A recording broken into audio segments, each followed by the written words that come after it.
Writing पेडाव नुयो माबा government पेडाव नुयो जे बिटिआर बेखौ 27 जानुवारि 2025 सिमल' लिरनाया मोजां। गनायजाथाव एकर्डआनो नङा, बे थगायजानाय एकर्ड, बर'फोरखौ थगायनाय एकर्ड बियो, बर' रायजो राजाफोरखौ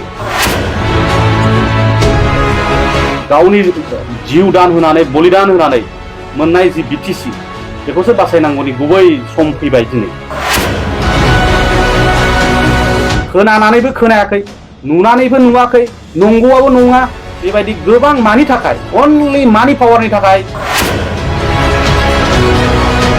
सनितपुर डिस्ट्रिक्ट, बिश्वनाथ डिस्ट्रिक्टनि माखासे गामियालायनो बिटिसिआव सोनाय जाबाय। जे बाथ्राया नंखाय बाथ्रा, जे बाथ्राया जाथावना नङा, जों दिनै गावनि आथिङावनो जों गसंथानो हायै बायदि थासारियाव गोबाव सम जाबाय रायजो राजा नोंथांमोनजों एसेबाबो जोंबो सम सम फैनो लुबैनाय बायदि दिनै फैनो लुबैनाय नुजाफैनाय जाबाय नोंथांमोन फंबायमोननि गेजेरजों। नोंथांमोन रायजो राजानिसिमबो आं खेबसे गोजोन आरो खौसेथिखौ नागिरनानै आं खुलुमनाय, आंनि अननाय सिबिनाय बावहरग्रोनाय जाबाय। आङो दिनै माखासे गोनांथार आयदा सिगांफ्राव बुंबोबाय थानाय माखासे साबजेक्टनि सायाव आङो बुंनो सानबावबाय। आङो दिनैनि दिनाव आङो जायफोर बिथांमोना 27 जानुवारि 27 जानुवारि 2020 आव सिगनेटरि अर्गेनाइजेशनफोर दंमोन आरो जायफोर सिगनेटरिखौसो आं अर्गेनाइजेशनजों आंहा लेना देना गैया, जाय बिथांमोना सिगनेटरि दिनैबो बिथांमोना बिटिआर एकर्डनि एक्जिस्टेन्सखौ आरो बिटिआर एकर्डखौ इमप्लिमेन्टेसन जानांगौ बेफोरबायदि गोबां बाथ्रा आरो गोबां रोखोमनि दिनैबो ससियेल मिडियाआव नुनो मोनो। सम सम डिफेन्स मिनिस्टार, हनारेबल डिफेन्स मिनिस्टारखौ लोगो हमनाय दाबावै नुदों, इमप्लिमेन्टेसन खालामनांगौ, आरो समाव नुदों मानगोनां दिपेन बर'खौ बिटिआर एकर्डखौ इमप्लिमेन्टेसन खालामाबा आलादा रायजो आन्दोलन खालामनाय जाफिननायनि बाथ्रा। बेफोरबायदि गुबै गुबै बाथ्राफ्राव जोंबो साफा साफा कनसियास सिटिजेन हिसाबै बुंनो मोन्थाय दङ होननानै आं गिबि गिबियावनो रायजो राजा नोंथांमोन बयनिसिमबो खुलुमनानै आङो नोंथांमोननि गेजेराव आंबो बुंनो मोन्थाय दं हिसाबै आं बुंनो थाखाय आवगायनाय जाबाय जे आं दिनै बुंगोन 27 जानुवारि 2020 सनाव जि एकर्ड जालांबाय, बे जोंनि एकर्डआ गमामायै गनायजाथाव आरो गनायजाथावना नङा। बेखौ नोंथांमोना जायफोर सिगनेटरि नोंसोरो सालि जारि खालामनानै डिटेल्स नोंसोर एनालाइसिस खालामजोबनानै लानांगौ इमिडियेट। आरो 2025 मायथाइनि 27 जानुवारिसिमाव नोंथांमोननि बे एकर्डआ इमप्लिमेन्टेसन जानायनि बाथ्रा बा बिनि उननि बाथ्राया गोजान बाथ्रा। बेफोरो जिहेतु बे एकर्डखौ गनायजाथाव नंगौना नङा, जोंनि नोजोराव खुनु गनायजाथाव एकर्डआनो नङा, गनायजाथाव एकर्डआनो नङा, बे थगायजानाय एकर्ड, बर'फोरखौ थगायनाय एकर्ड बियो, बर' रायजो राजाफोरखौ, रायजो राजानि गावनि जिउ दान होनानै बलिदान होनानै मोननाय जि बिटिसि बेखौसो बासायनांगौनि गुबै सम फैबाय दिनै। मानोना आं दिनै मोनसे बुस्थुखौ आङो बिटिआर एकर्डनि सोमोन्दै बुंगोन। बिटिआर एकर्डनि गेजेरजों नोंथांमोना 60 कनस्टिटिउन्सि बानायनायनि बाथ्रा बुंबाय थादों, 60 कनस्टिटिउन्सिस बानायनायनि बाथ्रा बुंबाय थादों। बेफोर गासैबो नंखाय बाथ्रा, गोरोन्थि बाथ्रा। कनसेप्टआ क्लियार जा, सांबिधानिक जोंनि इन्डियान कनस्टिटिउसनखौ फराय, माबोरै डेलिमिटेसन जादोंमोन बै समाव, जिखिनि 30 जोंनि कनस्टिटिउन्सि 40 कनस्टिटिउन्सि, बोरै जोंनिया 40 कनस्टिटिउन्सिया बोरै डेलिमिटेसन जादों, जोंनि बे डेलिमिटेसनाव जोङो मडिफाइड 6 शिड्युलखौ बोरै मोननो हादों बेखौ स्टाडि खालाम। गोबां गोलाव सम लागोन जे जोंनिया 60 कनस्टिटिउन्सि बानायोबा आर्टिकल 14 राइट टु इक्वालिटिनि खोथा फैगोन, बे भायलेसन जायो। आंनाव गोबां रेकर्ड दङ, 2004निफ्रायनो बिटिसि एकर्डखौ स्क्रेप खालामनांगौ होननानै बर'फ्रा गोबां रोखोमनि केस होबोदों, गोबां रोखोमनि होबोदों, बिथांमोना हायाखै, जेनबोबाय थादों। मानि थाखाय जेनदों? अनलि जोंना सेफगार्ड दङ, कनस्टिटिउसनेल सेफगार्ड थानायनि थाखायसो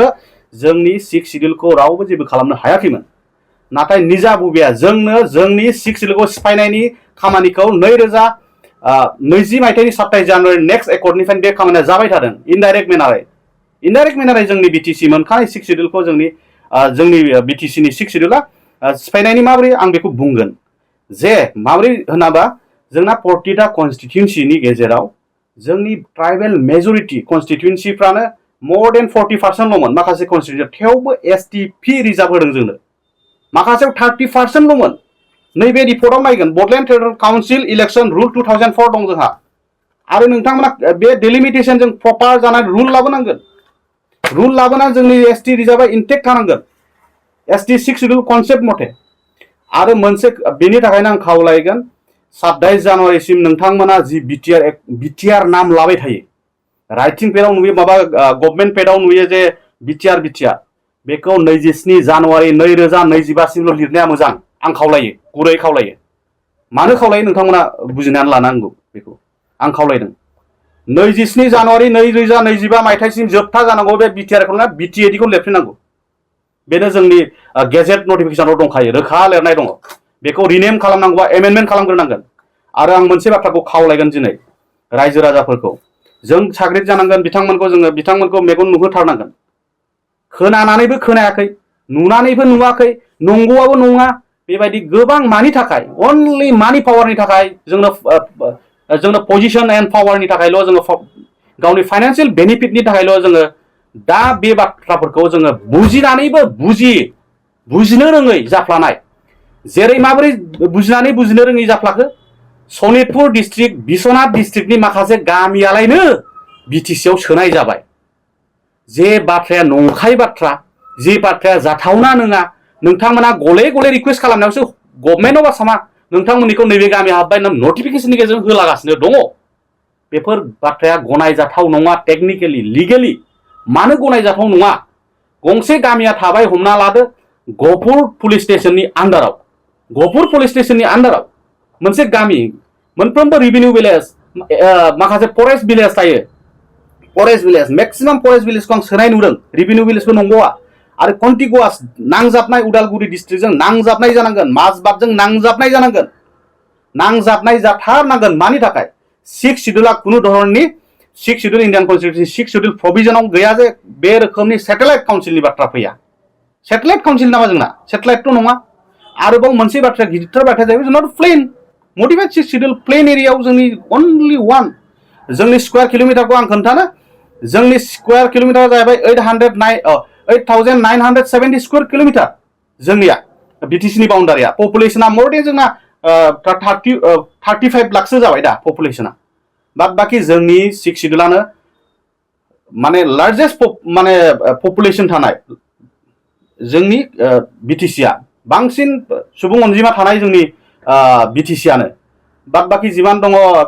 कार्बि आंलं दङ आसामाव डिमा हासाव दङ ओमफ्राय गुबुन आं बेफोरनि सायाव आं स्टाडि खालामगासिनो दङ जे बहा बेसेबां पपुलेशन दं आरो जोंनि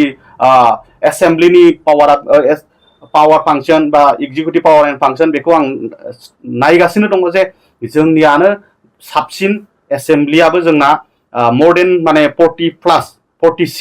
46 थाखानानै आरोबाव बिनिफ्राय बांसिन जानायनि पजिशनानो गैया 6 शेड्यूलाव जोंनानो हायेस्ट आरो बाद बाकिना 25 जनसोल' दङ 26 दङ अप टु 30 दङ अप टु 30 सिम दङ बे नमिनेटेड 25 प्लास 4 बिदि दङ आरो माखासे त्रिपुरायाव दङ 30 जन दङ त्रिपुरानिया 30 जन दङ आं खोन्थालांनि मिजोरामनि साकमायाव दङ 24 मेम्बार्सआव माने 20 जना इलेक्टेड जायो ओमफ्राय साब्रैया नमिनेटेड जायो बे रोखोमनि आरो ओमफ्राय गार' हिल्सआव दङ 30 टटेल 30 इलेक्टेड मेम्बार्सआव 29 इलेक्टेड मेम्बार्स 1 नमिनेटेड ओमफ्राय आं खोन्थानो कार्बि आंलंआव 26 प्लास 26 नमिनेटेड दङ आं डिटेल्स ओमफ्राय डिमा हासाव अनलि 30 जन अनलि 30 जोंनि बिटिसिआवनो बांसिन आरोखि ओमफ्राय मोनसेखौ नोजोर होदोंना जेरावनाखि 15% नि काउन्सिल अफ मिनिस्टारा जोंना 15% नि बारा जानो मोना जेन'बा 100 जनाव 15 जनाल' मिनिस्टार जानो मोनो इनक्लुडिं चिफ बे जाहैबाय एसेम्ब्लि संबिधाननि बाथ्रा बेयो इन्डियान कन्स्टिटिउसना बेल' पारमिट खालामदों दानाबा जोंनाव बिटिसिआव मा गासैखौबो EM होलागासिनो मा रोखोमनि बेफोर गासैबो बाथ्राफ्रा रायजो राजाफ्रा मोनथिजोबनानै दं नुजोबनानै दं आरो गासैबो बाथ्राखौ बिजिरगासिनो दङ बेखायनो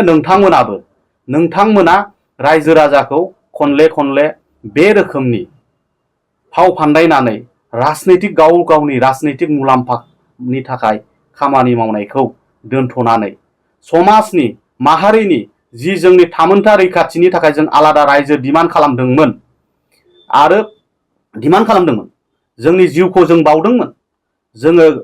एसेबां गोहोगोरा हारि हिसाबै जोङो गसंथानो हादोंमोन दिनै जोंखौ मा होनगासिनो दं जोंखौ मा सानगासिनो दं जों दिनै गावनि आथिङावनो जों गसंथानो हायै बायदि थासारियाव बेफोरबायदि थासारिखौ नुयोबा जोंबो दुखु मोनो जोंबो गाबखांनाय फैयो बै समनि जारिमिनखौ नुनानै बै समनि नोंथांमोननि सेक्रिफाइसखौ नुनानै गाबखांनाय मोनो